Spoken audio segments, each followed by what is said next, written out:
We were sitting in a circle on my buddy Marcus's living room floor, 11 of us packed onto couch cushions and a rug that had definitely seen better decades, and someone had the genius idea to bring out a game called Circle of Truth. I want to be clear that I did not sign up for this. I was there for cheap beer and free pizza, the same reason any reasonable 27-year-old shows up to a Friday night at his friend's cramped apartment. I did not sign up to end the night making eye contact with the one woman in Chicago I'd spent the last year trying very hard not to think about. Her name is Priya Malhotra, and 11 months ago she was the person I built my entire week around. Now? She was sitting across the circle from me in a maroon sweater, her legs folded beneath her, laughing at something Marcus's girlfriend had said. Like being 3 feet away from me was the easiest thing in the world. It was not the easiest thing in the world for me. My name's Adam Kessler.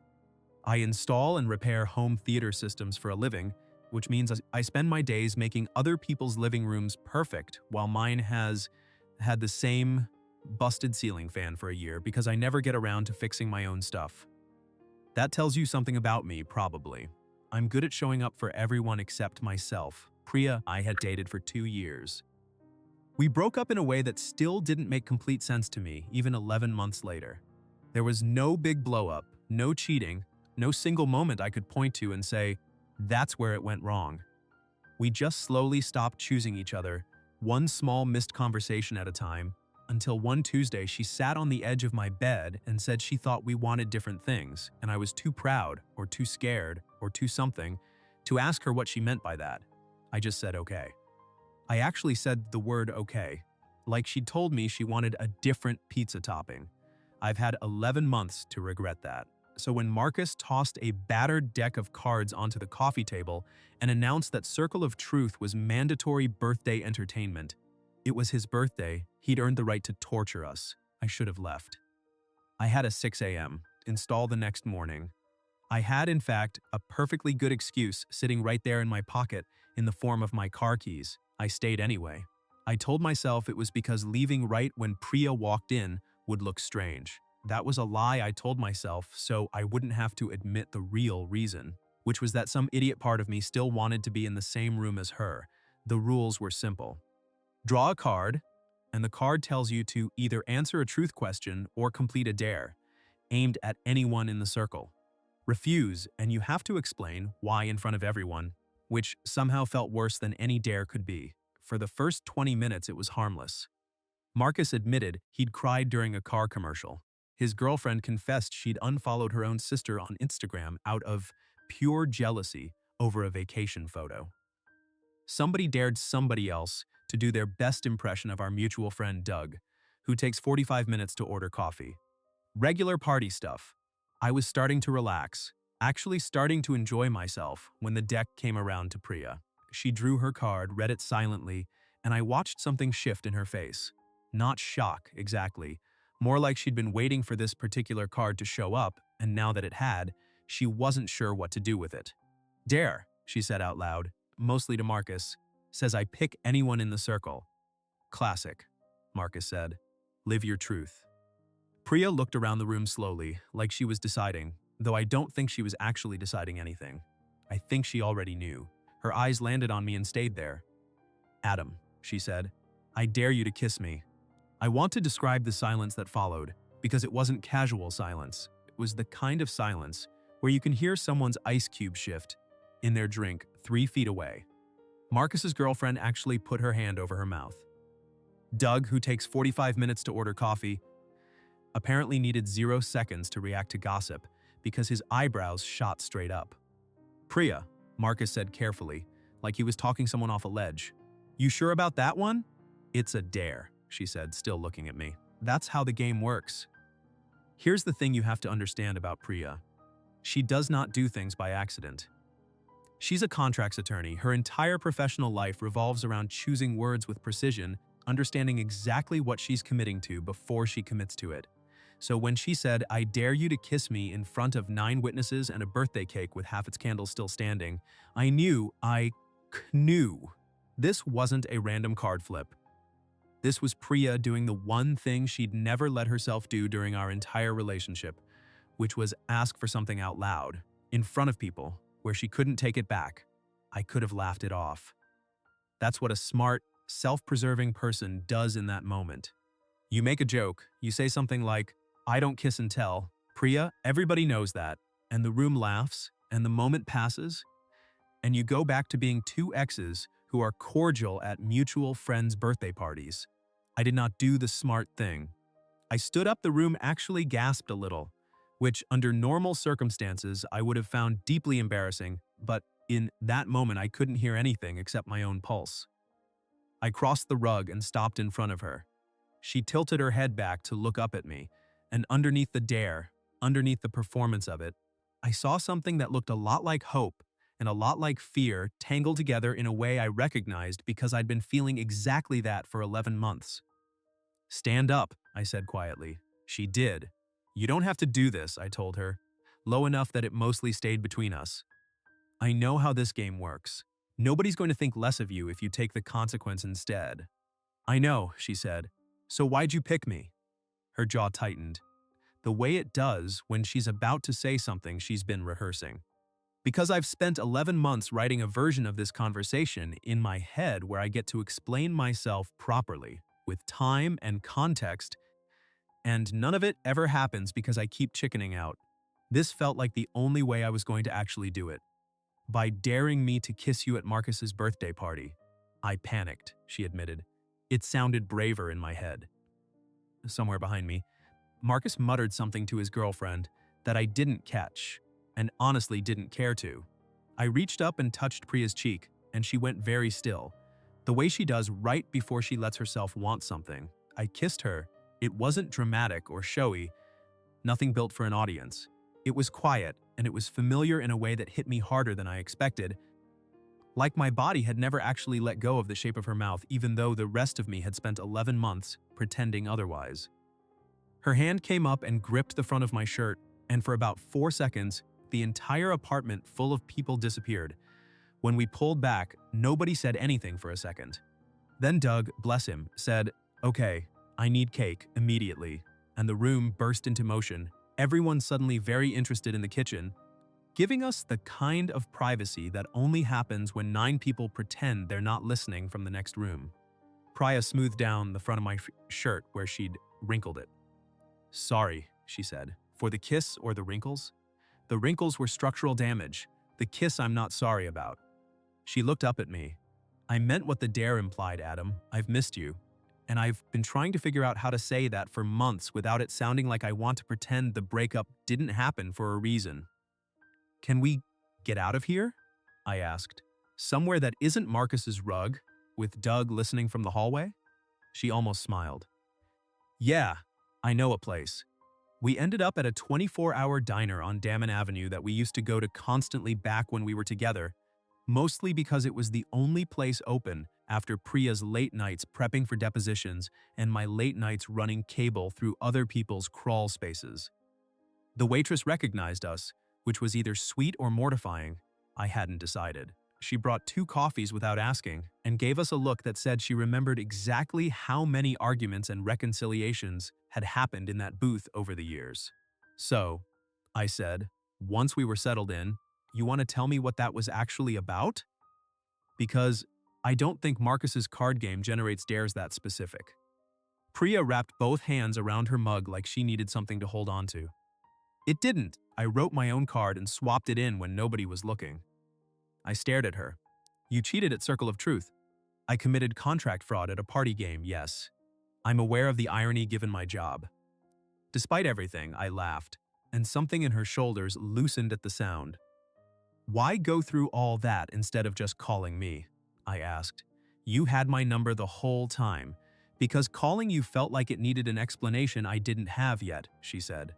"And because every time I got close to picking up the phone, I'd remember how the actual breakup went and I'd lose my nerve." "How do you mean?" She looked down at the table for a second. "You said, 'Okay, Adam.' I told you I thought we wanted different things. And you said, 'Okay,' like I'd told you I was switching gyms. I spent 2 years with you, and in the biggest, scariest moment of us, you gave me 1 syllable. That landed exactly the way she meant it to." "I know," I said. "I've thought about that night more than I've thought about almost anything else in my life." Then why didn't you fight for it? I turned my coffee cup a quarter turn, buying myself half a second. Because my dad spent 30 years telling my mom exactly what he needed from her, loudly, constantly, and I watched what that did to their marriage. I promised myself I'd never be a guy who makes someone feel obligated to stay. So when you said you thought we wanted different things, I heard it as you telling me what you needed, and I thought the respectful thing to do was let you have it without making you feel guilty. Adam. Her voice cracked slightly on my name. I didn't need you to be quiet. I needed you to tell me I mattered enough to argue about. I know that now. Do you? No, I admitted, not completely. I'm still figuring out the difference between giving someone space and just disappearing on them. She reached across the table, and I met her halfway, her fingers slotting into mine like no time had passed at all. I took a job offer, she said, 6 weeks ago. A firm in Denver. Bigger cases, better partnership track, everything I've said I wanted since law school. My stomach dropped in a way that had nothing to do with the coffee. When do you start? I haven't accepted yet. I have until Monday. And you came to Marcus's party and put on a whole card game heist to figure out whether Chicago's still worth staying for. That's an aggressive way to put it, she said, but essentially, yes. I pulled my hand back, not out of anger exactly, more out of the sudden need to think without her touching me. So this is a test. It's not a test, I couldn't decide without knowing if there was still an us to decide about. That's different. Is it? I think so. Maybe I'm wrong. Her eyes were glassy now, but she didn't look away from me, which is one of about 100 things about her I'd never stopped loving. I know I handled tonight badly. I know cheating at a party game to kiss my ex isn't exactly the mature conversation I owe you. But I didn't know how else to get us in the same room and say all of this out loud instead of rehearsing it in my car. I sat with that for a minute. The waitress came by, refilled our coffees without a word, and disappeared again. I want you to stay, I finally said. I want that so much it scares me a little, honestly. But I don't want to be the reason you turn down something you've worked for, and then in 2 years you look at me differently because of it. That's fair, she said quietly. I also don't want to pretend I'm fine watching you get on a plane to Colorado without saying anything, the way I did last time. So say something, she said. Actually say it, Adam. Not okay. Something real. I looked at her, really looked the way I used to before we let ourselves get comfortable enough to stop looking. I love you, I said. I never really stopped. I just got quiet about it because I thought quiet meant safe. I want you to stay in Chicago. I want mornings where you leave your shoes by my door and steal the good parking spot outside my building. But if you take Denver, I want you to know I'll figure out what loving you from 4 states away looks like, because the alternative is going back to being a guy who says okay and means please don't go. She was crying now, quietly, the kind of crying that doesn't come with sound. That, she said, is the version of you I've been waiting 11 months to hear. Only took me 11 months and a fraudulent dare card. I contain multitudes, she said, and it startled a laugh out of both of us at once. We spent the weekend the way you spend a weekend when you're both terrified of ruining something you just got back. Not dramatic, not performative, just present. Saturday morning, she showed up at my place with coffee and criticized my grocery choices exactly like she used to. Saturday night, we cooked dinner and burned the garlic bread because we started kissing against the kitchen counter and forgot the oven existed. I found the mug she'd left behind 11 months ago, the chipped blue one with the crooked handle, sitting in the back of my cabinet, where I'd apparently never been able to throw it away. You kept this? She asked, turning it over in her hands. The handle's basically non-functional, I said. I kept meaning to get rid of it, but you didn't. No, I said. I didn't. She set it down carefully on the counter, like it meant something, and I think it did. Sunday night, we sat at my kitchen table with a legal pad between us, because of course Priya wanted to make a list, and honestly, so did I. Not promises exactly. Questions. Could she negotiate a hybrid arrangement with the Denver firm? Could I take on more remote consulting work for the commercial installs I already handled long distance? How many weekends a month could we realistically manage flights? It wasn't romantic in the traditional sense, watching 2 adults build a spreadsheet out of their relationship, but it felt like the opposite of the silence that had ended us the first time. It felt like choosing out loud with all the inconvenient details included. Monday morning, my phone rang at 9 sharp. I was halfway through wiring a surround sound system in some guy's basement in Lincoln Park, but I answered anyway, wire strippers still in hand. "Hey," Priya said. Her voice had that careful, controlled tone she gets right before delivering a verdict of some kind. "Hey, you call the firm yet?" I did. A pause. I told them I couldn't accept the position as it was structured, but I asked about a remote arrangement instead, 6 months, with quarterly trips to Denver for the biggest cases. I told them if that wasn't something they could offer, I understood, but it was the only version of the job I was willing to take. My chest went tight. "And?" They said, "Yes, Adam." I actually sat down on the guy's basement stairs, wire strippers forgotten in my lap. They said yes.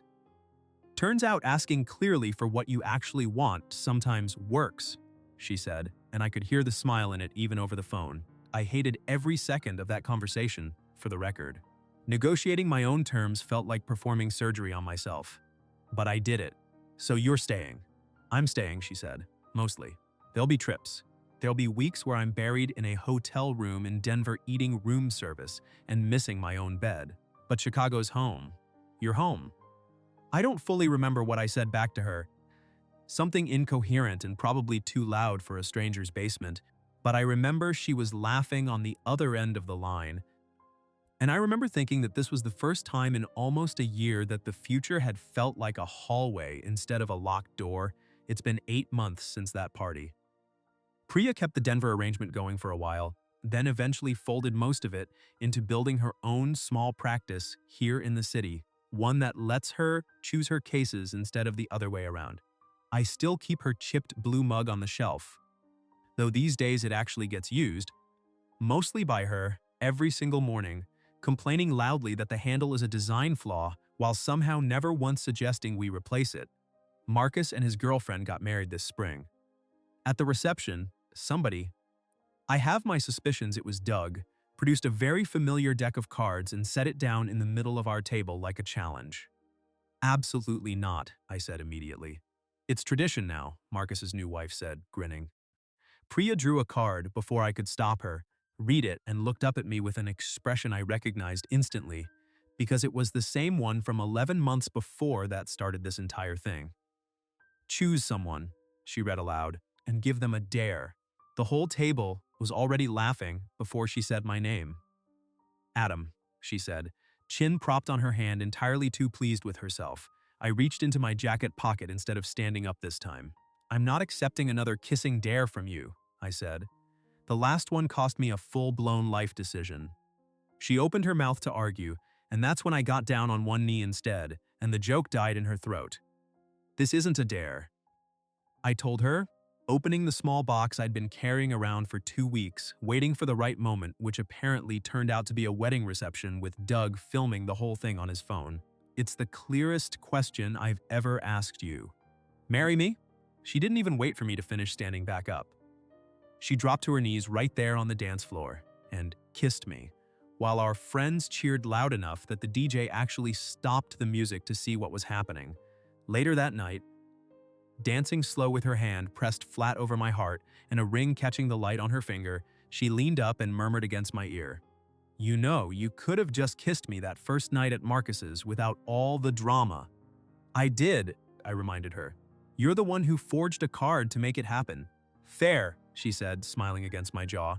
But this time, neither of us needed a dare. She was right. We didn't need one at all. We just needed to finally say the things we'd been too scared to say out loud, and once we started, it turned out neither of us really wanted to stop.